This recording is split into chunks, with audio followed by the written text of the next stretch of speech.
Shavai Bashar. I'm interested in the technology Ra mentioned in the raw material, known as a prana vacuum. How can we create a prana vacuum using today's technology? The so-called prana vacuum is the same thing as the idea of what you might call the quantum vacuum, is the same thing as the zero-point energy concept that many people are talking about on your planet. It exists all around you. The technology exists that you can use to tap into it in certain ways. Many of the kinds of things that people have invented that say it's tapping into the zero-point energy are not exactly doing so.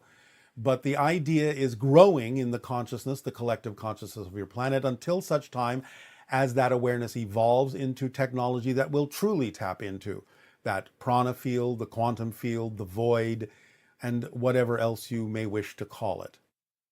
It will allow you unlimited energy, unlimited flow, an inexhaustible supply of energy that can be utilized in a variety of ways once you truly tap into that technology. It has to do with creating devices of proper resonance, proper frequencies, capacitors that vibrate at certain resonant frequencies that deliver and transform energy in a certain way, step it down in a way that you can use with your technology.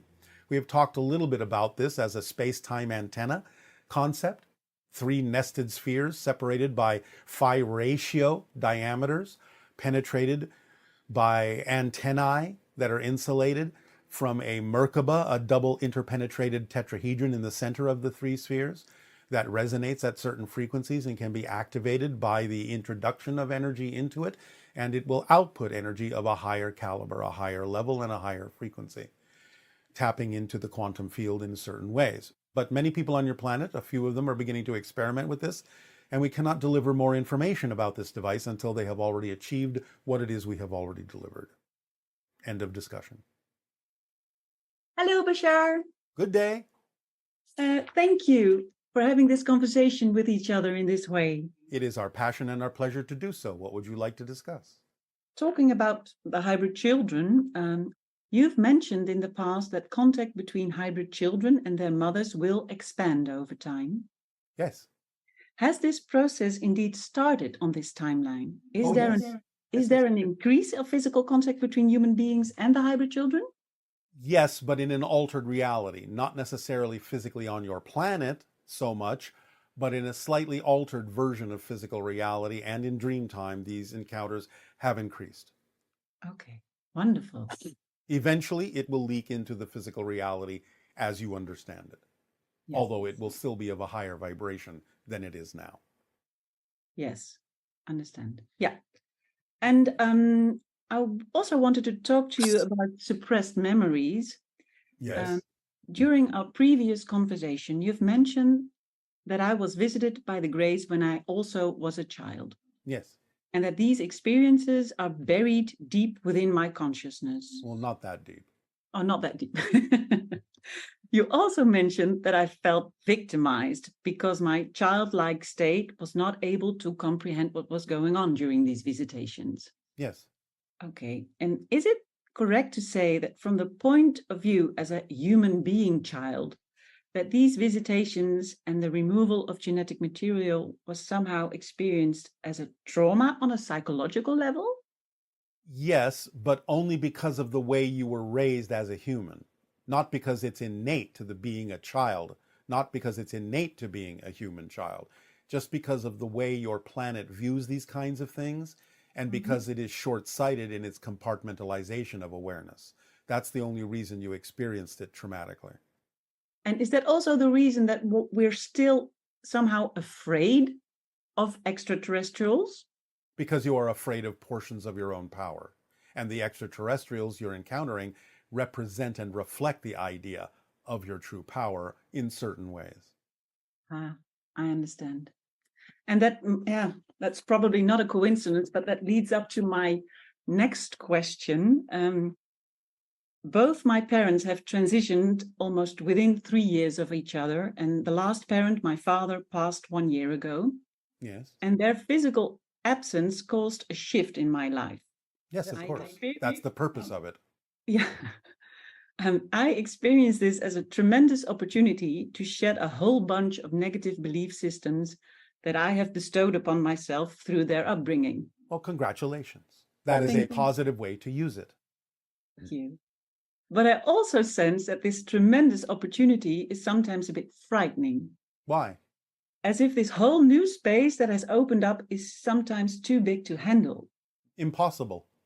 Otherwise, you wouldn't experience it. You only grow into the space you're ready for. So no matter how it looks, you're making a comparison, still using some of the outdated beliefs to view it, instead of letting go of those outdated beliefs and understanding you cannot experience more than you're ready for anyway. You can expand into it. That's why it looks that big, because that's how big you actually are when you let go of the limiting beliefs. I understand what you're saying. All I right. understand what you're saying. And I also am aware of the physical impact of this awareness. Yes. For instance, when my body is sleeping, Yes. it seems to respond to this awareness with an actual physical shock during the night that Yes. eventually wakes me up. Yes, it can, because again, your body's not used to that vibration or frequency of energy, but it can get used to it over time. And how can we do that? Can you say something about how to integrate this new space and the awareness of new space and the physical response to this? Is it just going with the flow, letting it happen? That's one way, practice in a sense, having it happen over and over again, you'll get used to it. That's one way. But one way to accelerate that is to understand or have a perspective where physical reality isn't really separate from spirit reality. It's really not so different. It's just that you've defined it as very different. You've placed certain definitions on physical reality that makes it seem so unlike spirit reality, when in fact it's a natural extension of it. Okay, and the physical body that reacts, how can we smoothen that out? Well, this is what I'm telling you. Stop making such a separation in your belief system between the idea of your physical body and your spirit. Your physical body is your spirit in physical terms. It's the same kind of idea, if you wish, a crude analogy of saying ice is still water. It's just frozen. But it's the same thing. It's the same substance, essentially. And so is steam. So if you start looking at your body as if it's simply, euphemistically, a frozen version of your spirit, or at least a portion of your spirit, you can start to allow the physical reality to sort of melt a little bit more, allow it to become a little bit more fluid, a little bit more liquid, and not be so different from the liquid version or the steam version. So you have to start really looking at physical reality as if it's just another state of being of spirit and not really separate. It's the idea of separation that's tripping you up. Yeah, I understand. And you also said something about that the human beings on Earth will become more and more human over time. Yes, you're actually not fully human yet. Yeah, and I was wondering what you meant by that. What does it mean to be human as opposed to not being fully human? Being fully human means that you understand that everything is made of unconditional love. You understand that everything is connected, everything is a reflection of everything else, and you act accordingly. Yes. Being fully human is what you ascribe to beings like Christ, Buddha, Krishna, so on and so forth. It's the idea of the behavior that reflects the godhood within you. Yes. Yeah. And that probably also means that we're not so compartmentalized in our way of thinking then. Exactly. You think more holistically, more as a whole system. That's why I said you understand everything is one thing. I am you from another point of view.